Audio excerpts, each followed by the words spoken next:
Heute werde ich mir eigene Layered Stencils herstellen, um diese lustige Shaker-Karte zu basteln. Mein Name ist Julia und ich bin begeisterte Kartenmacherin und Papierbastlerin aus Österreich. Willkommen auf meinem Kanal Julis Kreativschatzkiste.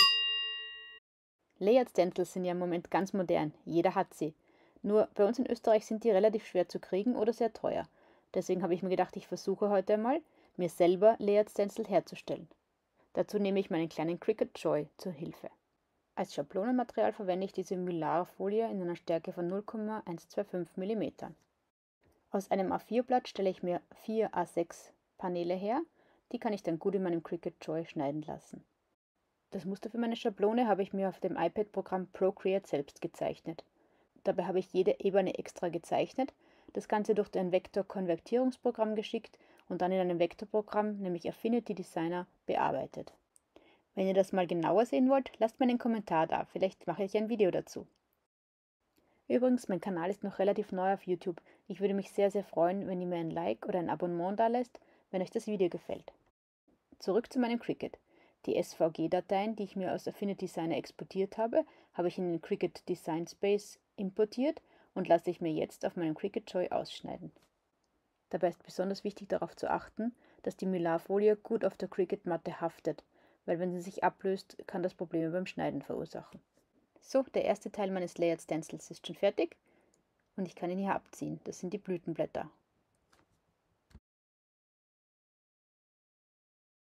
Das Gute an der Mylar-Folie ist, dass wenn sie nicht ganz korrekt geschnitten hat, man sie sehr leicht einfach herausziehen kann, als ob es ein Stück Papier wäre. Die zweite Ebene sind meine Punkte. Als nächstes schneide ich die inneren Teile der Blütenblätter aus. In Summe habe ich also 5 Ebenen Stanzschablonen mit meinem Cricut ausgeschnitten. So, jetzt wird es Zeit, meine Layered Stencils auszuprobieren. Ich habe mir ein A6 Panel Mixed Media Paper von Canson hergenommen und ich fange mit der Schablone mit den großen Blütenblättern an. Ich habe das Papier und die Schablone mit Tixo auf einem wiederverwendbaren Backpapier fixiert und als erstes kommt mein Distress Oxide Wild Honey zum Einsatz. Das ist meine Lieblingsfarbe. Ich verwende eine Blending Brush und schaue, dass ich in alle Ecken und Kanten dieser Schablone auch wirklich Farbe bringe. Am Schluss werdet ihr sehen, dass ich im Zentrum der Blume nochmal zusätzlich Stempelfarbe auftrage, um hier ein bisschen dunklere Farbe zu bekommen, um ein bisschen Dimensionen zu erzielen. Die Schablonen kann man übrigens nach Verwendung ganz einfach mit Wasser abspülen. Und so schaut dann unsere erste Schicht aus, wenn sie fertig ist. Auf der zweiten Schablonenebene sind ebenfalls Blütenblätter. Diese mache ich etwas dunkler mit Distress Oxide Carved Pumpkin. Das Auftragen der Stempelfarbe zeige ich euch jetzt schneller und mit Musik.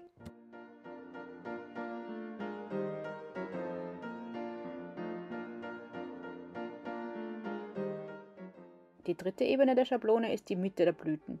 Diese mache ich mit Distress Ink Antique Linen.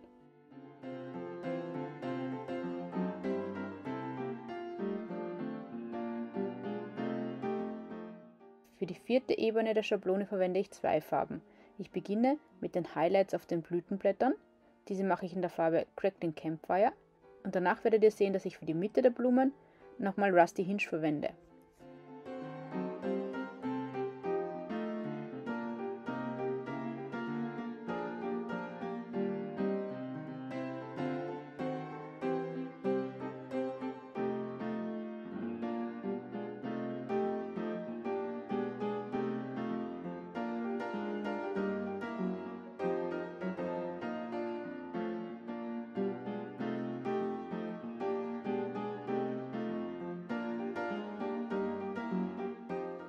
Für diese Punkte zum Füllen zwischen den Blumen verwende ich Selvage Patina als Kontrastfarbe.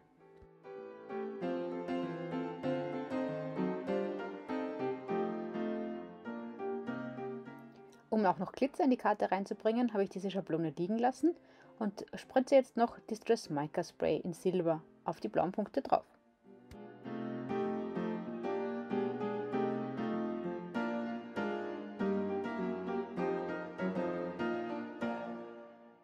Und so schaut es dann aus, wenn es fertig ist. Aber nein, wir sind noch nicht ganz fertig, denn mir hat noch ein bisschen Textur in der Karte gefehlt. Und daher habe ich meine Distress Grit Paste herausgeholt und habe mir nochmal die Schablone genommen mit den Inneren der Blütenblätter. Ich nehme von der Grid Paste jeweils nur ein bisschen und verteile das großzügig, aber nicht zu dick auf diese offenen Stellen in der Schablone. Das Tolle an dieser Grid Paste ist, dass sie ein bisschen von der darunterliegenden Stempelfarbe aufnimmt. Das heißt, dass die Stellen schlussendlich nicht weiß, sondern rötlich erscheinen, aber Textur haben. Die Karte mit der Grid Paste habe ich über Nacht liegen lassen, damit es schön trocknet. Und am nächsten Tag hat es dann ziemlich schön, nämlich so ausgeschaut. Jetzt ist der Zeitpunkt gekommen, um mir um die Umrandung meiner Karte Gedanken zu machen.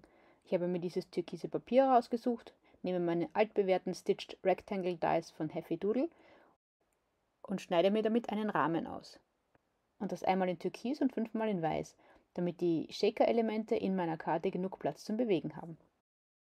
An dieser Stelle hatte ich in Wirklichkeit noch gar keine Idee, dass ich eine Shaker-Karte machen werde. Daher seht ihr jetzt einmal hier nur 2 Rahmen. Die anderen habe ich dann später nachgestanzt. Im nächsten Schritt habe ich mich mal um das Sentiment der Karte gekümmert. Ich verwende hier diese Double Banner Stanze von Craftelier. Zuerst mache ich die Basis und dann macht man die 2 Banner noch einmal in einer helleren Farbe, damit da ein Kontrast entsteht und das dreidimensional wirkt. Bei den kleinen Ecken, die ihr da auch auf der Stanze seht, habe ich geschummelt, denn diese habe ich dann eigentlich nur angemalt und nicht ausgestanzt. Auf der Suche nach einer Botschaft mit der passenden Länge für meine Banner bin ich über diesen Woodware-Stempel gestolpert. Hier ist die Botschaft Sending Best Wishes, die sich von der Länge her ideal auf meinen Bannern ausgeht. Ich musste den Stempel zwar zerschneiden, aber das stört ja nicht, ich kann ihn ja später wieder zusammensetzen, wenn ich ihn einmal ganz stempeln möchte. Um diese Biegung der Banner mitzumachen, habe ich den Stempel auf meine Stempelhilfe gerade aufgetragen und dann etwas verschoben, damit die Kurve ungefähr in die Banner hineinpasst. Zum Stempeln habe ich dann Archival Ink in Blau verwendet.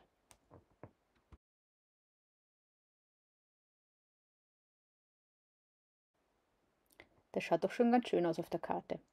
Wie vorher gesagt, habe ich mir jetzt einen Alkoholmarker in Türkis, in dunkleren Türkis genommen und habe diese kleinen Dreiecke auf dem Banner angemalt, da ich diese Teile nicht ausstanzen wollte.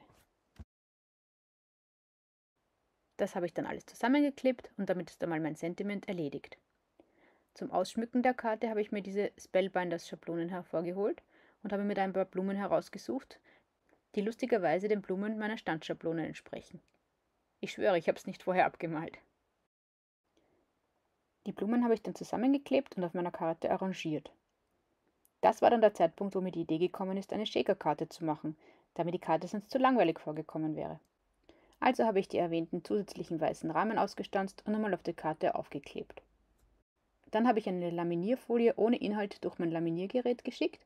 Dadurch habe ich eine verstärkte durchsichtige Folie bekommen, die ich als Vorderseite meiner Shaker-Karte verwenden kann. Alternativ kann man natürlich auch Verpackungen verwenden. Ich habe dann versucht, diese Laminierfolie mit meiner Stanze zuzuschneiden. Die Stanze hat nicht ganz durchgeschnitten, aber immerhin wusste ich durch die Eindrücke, wie die Größe richtig ist und habe mir das dann zugeschnitten mit meinem Schneidegerät. Bevor wir das jetzt festkleben können, habe ich mein Anti-Static Powder Tool genommen und habe die Seitenteile der Shaker-Karte innen noch eingestaubt sozusagen, damit diese nicht mehr kleben. Und auch die Folie habe ich ein bisschen mit dem Anti-Static Powder Tool bearbeitet. Im nächsten Schritt habe ich mir überlegt, wo ich auf die Folie außen mein Sentiment und meine Blumendekorationen anbringen werde. Dort habe ich innen Foam-Tape-Plättchen aufgeklebt als Verstärkung für die Karte und habe auch diese wieder mit Anti-Static Powder Tool eingerieben, damit keine Konfetti kleben bleiben können. Apropos Konfetti, diese kommen jetzt in meine Karte. Hier verwende ich von Nuvo Konfetti und Sequins. Dann klebe ich meine Folie von vorher auf. Vorher muss ich natürlich die Plättchen von den Foam-Tapes entfernen. Auf die Folie kommt jetzt wieder mit Kleber festgeklebt einerseits der Rand, andererseits meine Dekorationsblumen und mein Sentiment. Das Ganze lasse ich dann gut trocknen, weil der Kleber auf der Folie länger braucht, bis er trocken ist. Am Schluss kommen noch ein paar von diesen Glitzerpunkten drauf und schon ist die Karte fertig. Shake shake! Mir gefällt sehr gut. Ich hoffe euch auch. Damit ist unsere Karte für heute wieder fertig. Ich hoffe, es hat euch gefallen und hat euch inspiriert, auch eine Shaker-Karte herzustellen. Danke fürs Zuschauen. Bis zum nächsten Mal. Ciao.